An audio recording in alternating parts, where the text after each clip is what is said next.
ఆత్మబంధులందరికీ నా యొక్క ఆత్మ ప్రణామాలు.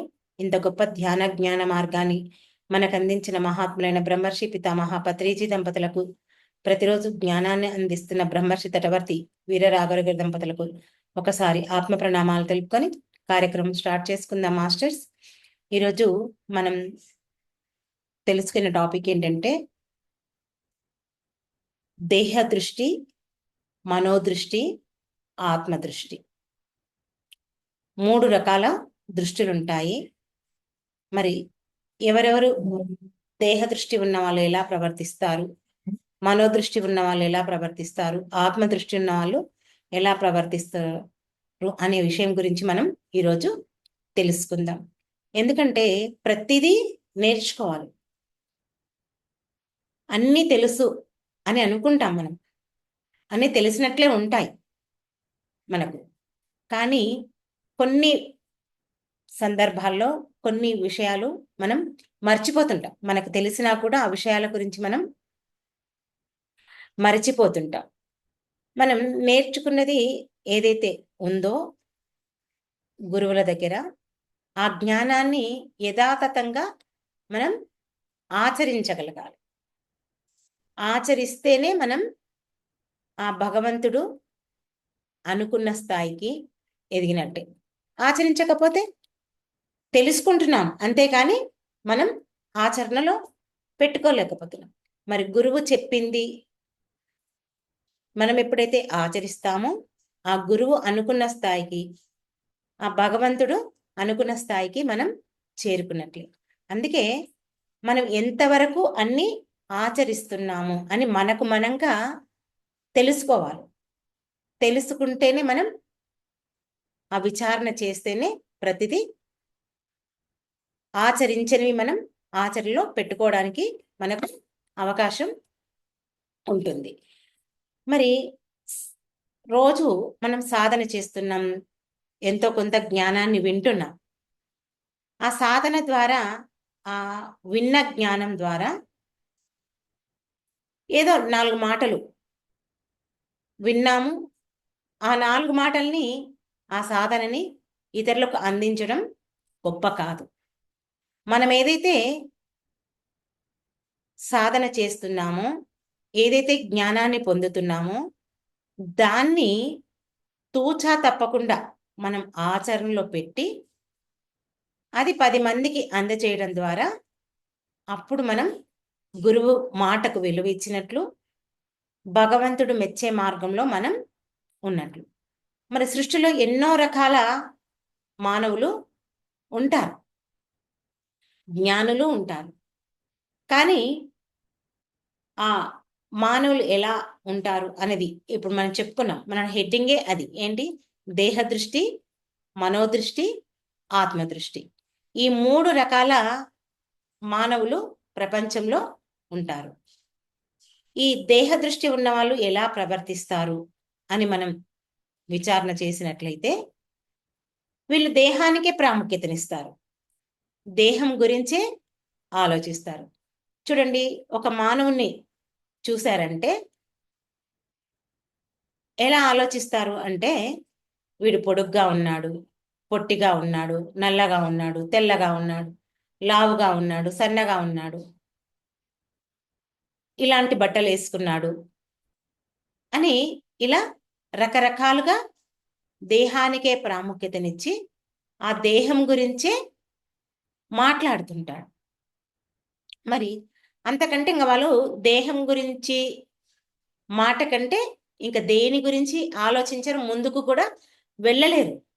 వాళ్ళు ముందుకు వెళ్ళాలి అంటే ఆ దేహ స్థితి దాటి కనీసం మనోస్థితికి రావడానికి కూడా వాళ్ళకు ఎంతో సమయం పడుతుంది.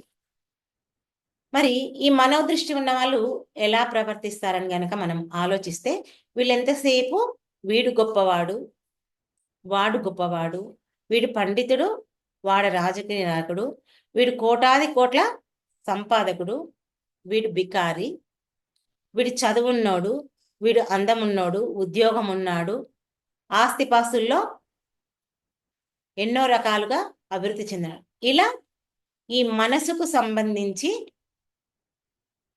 మాటలే మాట్లాడతారు. మనోదృష్టితోనే వాడు ఇతరులను చూస్తుంటాడు. అంతా వీళ్ళు ఆ మనసు పట్లనే దృష్టి పెడతారు. అంటే ఎంతసేపు గొప్ప గురించే ఆలోచిస్తుంటారు. చూడండి, ఇప్పుడు రాజకీయ నాయకులు కానీ లేదా ఒక సినిమా యాక్టర్ కానీ ఊర్లోకి వచ్చారనుకోండి, ఊర్లోకి కానీ లేదా ఒక చోట ప్రసంగించడానికి వచ్చారే అనుకోండి, అప్పుడు చూడండి తండోపతండాలుగా జనాలు వెళ్తారు, ఓకే. కానీ అక్కడ వాళ్ళు ఎంతవరకు మనకు ఉపయోగపడే జ్ఞానం ఉంటుంది అనే దాని మీద ఆలోచించరు. ఎందుకు వెళ్తారు అంటే ఆ దేహ దృష్టి, మనోదృష్టి, ఈ 2 రకాల వాళ్ళే అటువైపుకి పరుగులు తీస్తారు. ఎందుకంటే వాళ్ళు వాటికే ప్రాముఖ్యత ఇస్తారు. దేహాన్ని చూస్తే అందము, మనసును చూస్తే వాడి యొక్క గొప్పతనం, వాడికి ఎన్ని కోట్లున్నాయి, ఎలా ప్రసంగిస్తాడు, ఎంత గొప్ప నాయకుడు, అలా రకరకాలుగా ఆలోచిస్తాడు. అంతకన్నా వాళ్ళు జ్ఞానం గురించి వాళ్ళు అసలు ఆలోచించరు. ఆ పరిజ్ఞానం కూడా వాళ్ళకు ఉండదు. ఈ దేహ దృష్టి, మనోదృష్టి వీళ్ళు ఈ విధంగానే ప్రవర్తిస్తారు. మరి ఆత్మదృష్టి కలవాళ్ళు వీళ్ళు ఎలా ఉంటారు అంటే వీళ్ళు ఎంతసేపు ప్రతి ఒక్కరిలో ఆత్మనే చూస్తారు. ఆత్మస్వరూపులుగానే వీళ్ళకు అందరూ కనబడతాడు.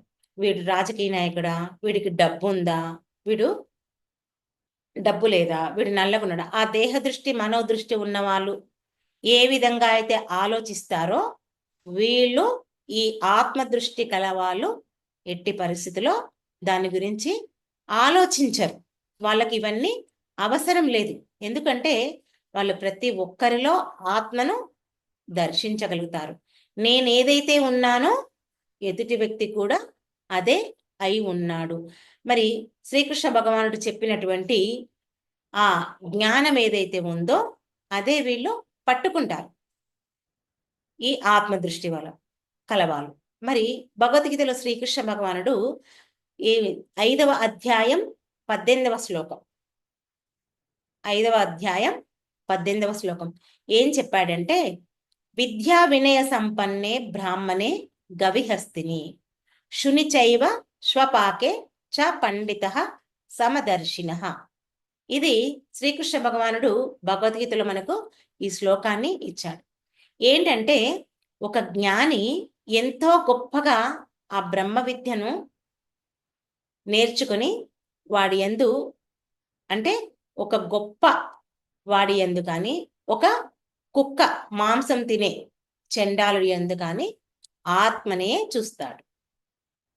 అంటే అధమాతి అధముడి స్థాయి గల వాడు ఆత్మనే, వాని లోపల కూడా ఆత్మని దర్శిస్తాడు.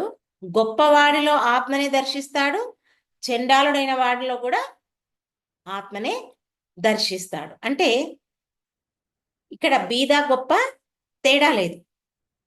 ప్రతి ఒక్కరిలో దర్శించేది ఆత్మస్వరూపాన్ని. మరి అలాగే జంతువుల్లో కూడా ఏం చేస్తాడంటే గొప్ప స్థాయి, అన్నిటికంటే జంతువుల్లో ఏది గొప్పది అంటే ఆవు గొప్పది. ఆ ఆవులో కూడా ఆత్మని చూస్తాడు. అంటే గొప్ప స్థాయి అయిన ఆవు యందు కానీ, మధ్యమ స్థాయి అయిన ఏనుగు యందు కానీ, మరి పూర్తిగా అధమ స్థాయి గల కుక్క యందు కానీ, ఏది ఎక్కువ కాదు, ఏది తక్కువ కాదు, ప్రతి ఒక్క దానిలో ఆత్మనే చూస్తాడు. సర్వజీవుల ఎడల ఆత్మనే దర్శిస్తాడు ఈ ఆత్మ దృష్టి కల వ్యక్తి. మరి జ్ఞాని ఎప్పుడూ ప్రవర్తనను బట్టి నాకు వీడు గొప్పవాడు, వీడిలో గొప్ప లేదు, వీడు వేదాలు చదవగలుగుతాడు, వీడు ఉపనిషత్తులు చదవగలుగుతాడు, వీడు చదవలేడు అని కాదు. ఎంతసేపు ఏం చేస్తాడు, వీడికి ఎంత జ్ఞానం ఉంది, వీడు ఎంత ఆచరణలో పెట్టగలుగుతున్నాడు అనేది చూస్తాడు. అలా చూసిన వాడే ఆత్మ జ్ఞాని. అలాంటి వాళ్ళే భగవంతునికి ఇష్టలు. భగవంతుడికి భావం ముఖ్యమా, బాహ్యం ముఖ్యమా అని ఒక ప్రశ్న మనం వేసుకున్నట్లయితే భగవంతుడికి భావమే ముఖ్యం, బాహ్యం ముఖ్యం కాదు. నీ బాహ్యంగా నువ్వు ఎలా ఉన్నా ఆయనకు అవసరం లేదు. నీ లోపల ఉన్నటువంటి భావనే ముఖ్యం. కాబట్టి ఆ భావానికే ప్రాముఖ్యాన్ని ఇస్తాడు భగవంతుడు. కాబట్టి ఈ భావంలో ఎవరైతే ముందుకు వెళ్ళగలుగుతారో, అదే స్థితిలో ఉంటారో, అదే విధంగా చూడగలుగుతారో, ఆత్మనే చూడగలుగుతారో వాడే గొప్పగా ఎదగగలుగుతాడు.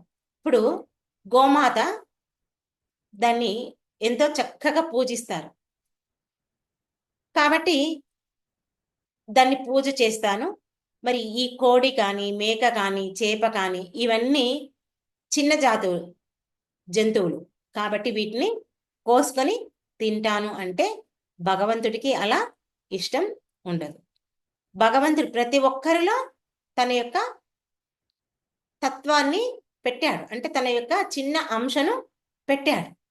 ఎంత గొప్ప భగవంతుడు ప్రతి ఒక్క జీవిలో తానై ఉన్నాడు. మరి అలా ఎవరైతే ఆ కోడిని మేకను హింసిస్తారో వాళ్ళ దృష్టిలో వీళ్ళు ఎదగలేరు. ప్రతి ఒక్కరూ ఆత్మస్వరూపులే. ఏం చెప్తాడంటే పిప్పిలాది బ్రహ్మ పర్యంతం, అంటే ఒక చీమ నుంచి ఆ బ్రహ్మదేవుడి వరకు అందరూ ఆత్మస్వరూపులే అనే సత్యాన్ని మనకు బోధించారు. కాబట్టి మనం దాన్ని ఆచరణలో పెట్టుకోవాలి. సృష్టిలో మానవులే కాదు, సకల జీవరాశులు అంటే 84 లక్షల జీవరాశుల్లో అన్నింటిలో ఆ పరమాత్ముడే ఉన్నాడు అని మనకు అర్థమయ్యే విధంగా గురువులు ఎన్నో రకాలుగా మనకు జ్ఞానాన్ని అందిస్తుంది. ధ్యానంలోకి వచ్చిన తర్వాత మనకు మొట్టమొదట తెలిపే విషయం ఇదే. నీవొక్కడివే కాదు, సర్వము ఆత్మమయమే, అన్నింటిలో ఆత్మనే ఉన్నాడు. కాబట్టి మనం ఈ ఆత్మ మీద దృష్టి మళ్లించాలి. ఒకవేళ మనం ఆత్మ మీద దృష్టి మళ్లించకపోతే మళ్ళీ ఈ ప్రాపంచిక జీవితంలో పడి అదే జీవితాన్ని జీవిస్తుంటాం. మనం చూడటానికి, చెప్పడానికి ధ్యానం గురించి చెప్తున్నాం, జ్ఞానాన్ని అందిస్తున్నాం. మరి రోడ్ల మీద ఎక్కి శాకాహార ర్యాలీలు కూడా తీసేవాళ్ళు ఎంతోమంది ఉంటున్నారు. కానీ అయినా ఇంట్లో మాంసాహారం వండి బయట శాకాహార ర్యాలీలు తీయడం వల్ల ఎవరు నీ మాటను వినరు, ఆచరణలో పెట్టరు. మరి అందుకే మనం ఈ జ్ఞానం విస్తరించాలని చెప్పేసి మనకు ఆ నేచర్ కూడా ఈ జూమ్ల ద్వారా, గురువుల ద్వారా ఎన్నో రకాలుగా ఈ జ్ఞానం మనకు అందిస్తుంది. మరి ఎంత విన్నామన్నది ముఖ్యం కాదు, ఎంత సాధన చేశామన్నది ముఖ్యం కాదు. ప్రతిరోజు ఎన్నో రకాలుగా వింటున్నాం, కానీ నీవు ఎంతవరకు ఆచరణలో పెట్టగలుగుతున్నావు అని మనం ప్రతి ఒక్క పాయింట్ను విచారణ చేసుకోవాలి. మనం ఏదైతే వింటున్నామో ఆ ప్రతి వాక్యాన్ని మనం ఆచరణలో పెట్టాలి. పెట్టినప్పుడే మనం ఆచరించగలుగుతాము, ఇతరులకు చెప్పడానికి కూడా అవకాశం ఉంటుంది. మనం ఎప్పుడైతే ఆచరిస్తామో ఇతరులకు చెప్పడం వల్ల ఆ వ్యక్తి కూడా మన మాట వినడానికి అవకాశం ఉంటుంది. మరి ఈ ఆచరణ చెయ్యకుండా మనం చెప్తే మన మాట ఎవరు వినరు. మరి ఆచరణ లేని మాటలు ఎలా ఉంటాయి అంటే నీటి మీద వ్రాతల్లా ఉంటాయి. ఆచరణ చేసి చెప్పిన మాట గోడ మీద ఏదైతే రాస్తే అలాగే ఉండిపోతుందో ఆ మాట అలా మన మాట ఆచరిస్తారు. ఇది మనం బాగా గుర్తుంచుకోవాలి. లేదంటే ఈ వినేవాళ్ళు కూడా 3 రకాలుగా ఉంటారు. అధమ శ్రవణం, మధ్యమ శ్రవణం, ఉత్తమ శ్రవణం. ఇలా కూడా మనం ఎంతో కోల్పోతాం. ఏదో చెప్తున్నారు, వింటున్నాము, విన్నంత వరకే దాన్ని అక్కడే వదిలేస్తారు విన్న తర్వాత. అలా కాకుండా దాన్ని ఉత్తమ శ్రవణం మనం ఎప్పుడైతే చేయగలుగుతామో ఆచరించడానికి మనకు అవకాశం ఉంటుంది. దాన్ని మనం చూసుకోవాలి. ఎందుకంటే గురువులు అందరికీ ఒకేలాగా జ్ఞానాన్ని అందిస్తారు. ఆ జ్ఞానాన్ని అందించినప్పుడు మనం కనుక అక్కడ ఉత్తమ శ్రవణం అంటే చెప్పింది ప్రతి ఒక్కటి అక్షరం పొల్లుపోకుండా వింటామో అప్పుడు మనం ఆ మాటను ఆచరించడానికి మనకు అవకాశం ఉంటుంది. కాబట్టి మనం సాధన చేశాము, జ్ఞానం విన్నాము అన్నది కాకుండా ప్రతి మాటను ఆచరణ పెట్టడానికి ప్రయత్నం చేద్దాం. మరి ఈ శ్రవణం గురించి మరి నెక్స్ట్ క్లాస్లో తెలుసుకుందాం. ఓకే మాస్టర్స్, ఈ అవకాశం నాకు ఇచ్చినందుకు మీ అందరికీ నా యొక్క కృతజ్ఞతలు. Thank you, thank you, thank you.